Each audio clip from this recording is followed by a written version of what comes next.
ಸಿಕ್ಕಿದಾಗ ಅದನ್ನ ಸದುಪಯೋಗ ಮಾಡ್ಕೊಳ್ಳೋದು ಇದೆಯಲ್ಲ ಅದೇ ಬುದ್ಧಿವಂತಿಕೆ. ಹಾಗೆ ದೇವರಾಜ ಅರಸರವರು ಅವಕಾಶಗಳನ್ನು ಒದಗಿಸಿಕೊಟ್ರು.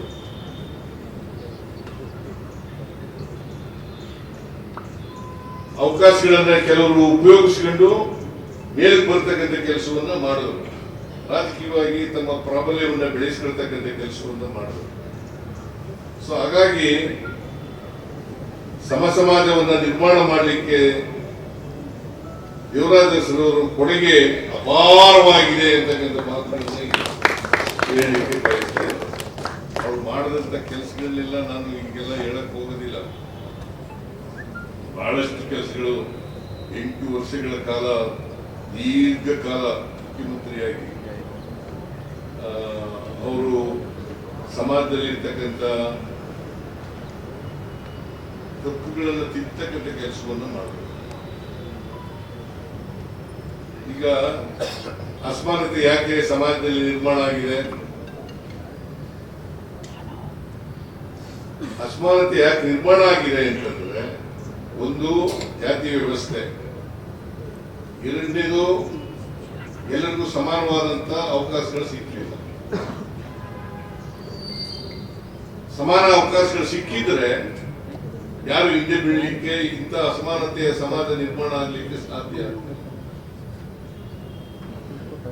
ಬಹುಸಂಖ್ಯೆಯಲ್ಲಿ ಇರ್ತಕ್ಕಂಥ ಶೂದ್ರ ಜನಾಂಗ ಜಾತಿ ವ್ಯವಸ್ಥೆಯಲ್ಲಿ, ಚಿತ್ರವರ್ಣ ವ್ಯವಸ್ಥೆಯಲ್ಲಿ ಅಕ್ಷರ ಸಂಸ್ಕೃತಿಯಿಂದ ವಂಚಿತರಾದರು. ಅಕ್ಷರ ಸಂಸ್ಕೃತಿಯಿಂದ ವಂಚಿತರಾದರಿಂದ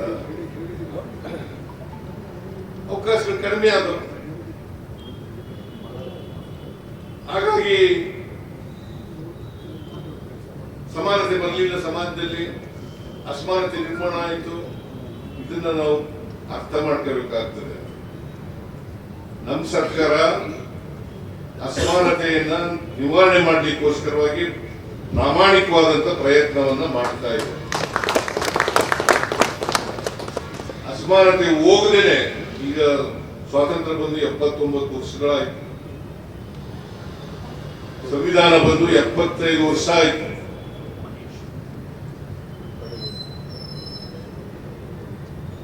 ಸಂವಿಧಾನದ ಆಶಯಗಳು ಇನ್ನೂ ಈಡೇರಿಲ್ಲ. ನಮ್ಗೆಲ್ರಿಗೂ ಸ್ವಾತಂತ್ರ್ಯ ಸಿಕ್ಕಿಲ್ಲ. ಇದನ್ನು ನಾವು ಅರ್ಥ ಮಾಡ್ಕೋಬೇಕಾಗ್ತದೆ. ಈ ನಿಟ್ಟಿನಲ್ಲಿ ದೇವರಾಜ ಅರಸರವರು ಬಹಳ ದೊಡ್ಡ ಕೆಲಸವನ್ನು ಮಾಡಿದರು.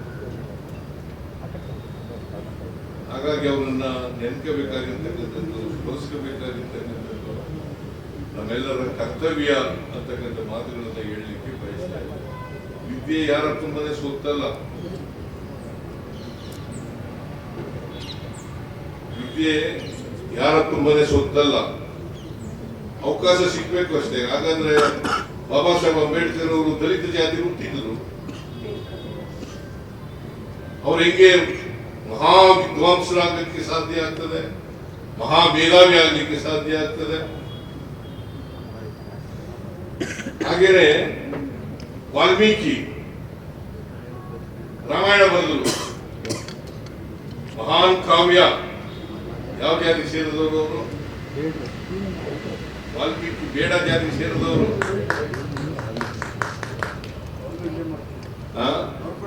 ಅವ್ರದ್ದು ಪ್ರತಿಮೆ ಕೂಡ ಇಲ್ಲೇ ಮಾಡ್ತಾ ಇದೀವಿ.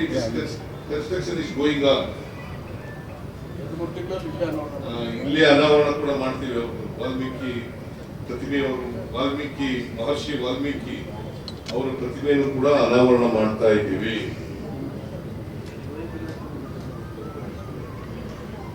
ನಾನು ಯಾಕೆ ಈ ಮಾತನ್ನ ಹೇಳ್ತಾ ಇದ್ದೀನಿ ಅಂತಂದ್ರೆ, ಶಿಕ್ಷಣದಿಂದ ವಂಚಿತರಾಗಿರ್ತಕ್ಕಂಥ ಜನರು ಇವತ್ತು ಬಡತನ ಅನುಭವಿಸ್ತಕ್ಕಂಥದ್ದು,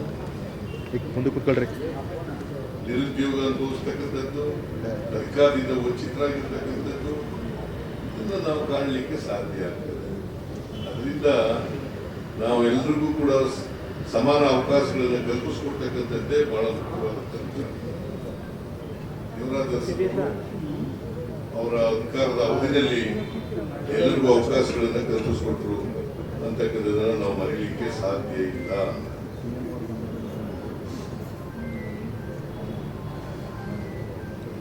ಅಂತ ಮಹಾನ್ ವ್ಯಕ್ತಿ ದೇವರಾಜ ಅರಸರು. ಅವರನ್ನು ಸ್ಮರಿಸಿರ್ತಕ್ಕಂಥದ್ದು ನಮ್ಮೆಲ್ಲರ ಜವಾಬ್ದಾರಿ, ಕರ್ತವ್ಯ.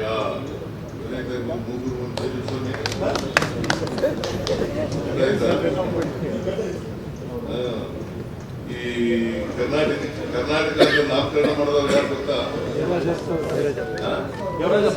ಎಷ್ಟನೇ ಇಸ್ವಿನಲ್ಲಿ? 73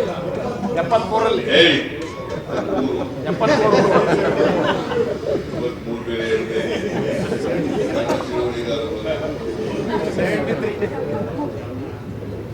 73 ನವೆಂಬರ್ 1ನೇ ತಾರೀಕು ಮೈಸೂರು ಪ್ರಾಂತ್ಯ ಅಂತ ಇತ್ತು. ಇದಕ್ಕೆ ಏಕೀಕರಣ 1956 ನವೆಂಬರ್ 1ನೇ ತಾರೀಕು ಆದ್ರೂ ಕೂಡ ಮೈಸೂರು ಪ್ರಾಂತ್ಯ ಅಂತೇನೆ ಮುಂದುವರೆದಿತ್ತು, ಮೈಸೂರು ರಾಜ್ಯ ಅಂತೇನೆ ಮುಂದುವರೆದಿತ್ತು.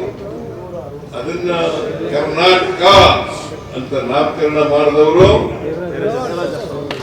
ಈ ದೇವರಾಜ. ಅಲ್ಲಿವರೆಗೆ ಕರ್ನಾಟಕ ಅಂತ ಇರಲಿಲ್ಲ. ಅದಕ್ಕೆ 51 ವರ್ಷ ಆಯ್ತು. ಈಗ 52ನೇ ವರ್ಷ. ಈಗ 52ನೇ ವರ್ಷ. ನಾವು ನಮ್ಮ ಸರ್ಕಾರ ಕರ್ನಾಟಕ ಸಂಭ್ರಮ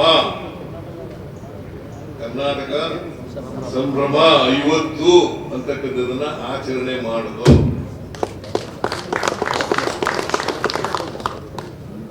ಬಿಜೆಪಿಯವರು ಮಾಡಲಿಲ್ಲ. ಅವ್ರ ಕಾಲದಲ್ಲಿ ಇದ್ದಾಗಲೇ 50ನೇ ವರ್ಷ ಆಗಿದೆ, ಮಾಡಲಿಲ್ಲ. ನಾವು ಅದನ್ನ 51ನೇ ವರ್ಷ ಆದ್ರೂ ಕೂಡ ಕರ್ನಾಟಕ ಸಂಭ್ರಮ ಅಂತೇಳಿ ಮಾಡೋದು. ಅದೇ ವರ್ಷ ಈ ರಾಜ್ಯದಲ್ಲಿ ರಥಯಾತ್ರೆಯನ್ನ ಮಾಡಿದವರು ದೇವರಾಜ ಅರಸರು. ರಥಯಾತ್ರೆಯನ್ನು ಮಾಡಿದವರು. ಈ ರಥಯಾತ್ರೆ ಮಾಡುವಾಗ ಆದ್ಮೇಲೆ ವಿಧಾನಸೌಧದ ಮುಂದ್ಗಡೆ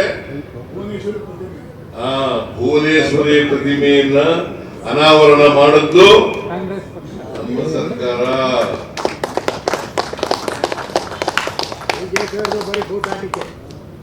ಅದರಿಂದ ಈ ದೇವರಾಜ ಅರಸರವರು ಈ ರಾಜ್ಯಕ್ಕೆ ಮಾಡಿರ್ತಕ್ಕಂಥ ಕೊಡುಗೆ ಇದೆಯಲ್ಲ, ಅದು ಬಹಳ ದೊಡ್ಡ ಕೊಡುಗೆಯನ್ನು ಕೊಟ್ಟಿದ್ದಾರೆ. ಎಲ್ಲಕ್ಕಿಂತ ಮುಖ್ಯವಾಗಿ ಸಾಮಾಜಿಕ ನ್ಯಾಯ ಇದೆಯಲ್ಲ, ಆ ಸಾಮಾಜಿಕ ನ್ಯಾಯ ಎಲ್ರಿಗೂ ಕೊಡಬೇಕು. ಸಮಾಜದಲ್ಲಿ ಇರ್ತಕ್ಕಂಥ ಎಲ್ಲ ಜನರಿಗೂ ಕೂಡ ಸಮಾನ ಅವಕಾಶಗಳನ್ನ ಕಲ್ಪಿಸ್ಕೊಡ್ಬೇಕು ಅಂತಕ್ಕಂಥ ಅದನ್ನ ಬಾಬಾ ಸಾಹೇಬ್ ಅಂಬೇಡ್ಕರ್ ಅವರು ಸಂವಿಧಾನದಲ್ಲಿ ಹೇಳಿದ್ದಾರೆ. ಅದನ್ನ ಜಾರಿಗೆ ಕೊಡ್ತಕ್ಕಂಥ ಕೆಲಸವನ್ನು ದೇವರಾಜ ಅರಸರು ಮಾಡಿದ್ರು. ಅದಕ್ಕೋಸ್ಕರ ಅವರ ಪ್ರತಿಮೆ ಇರಬೇಕು. ಜೊತೆಗೆ ದೇವರಾಜ ಅರಸರವರು ಕಲ್ಲಳ್ಳಿ, ಅವರ ಹುಟ್ಟೂರು ಕಲ್ಲಳ್ಳಿ, ಅಲ್ಲಿ ಒಂದು ಸ್ಮಾರಕ ಮಾಡೋಣ. ಹಳ್ಳಿನ ದತ್ತು ತಗೊಂಡು ಮಾದರಿ ಹಳ್ಳಿ ಮಾಡೋಣ. ನೀನ್ ಹೇಳ್ದಾಗೆ ಹಂಗೆ ಮಾಡೋಣ.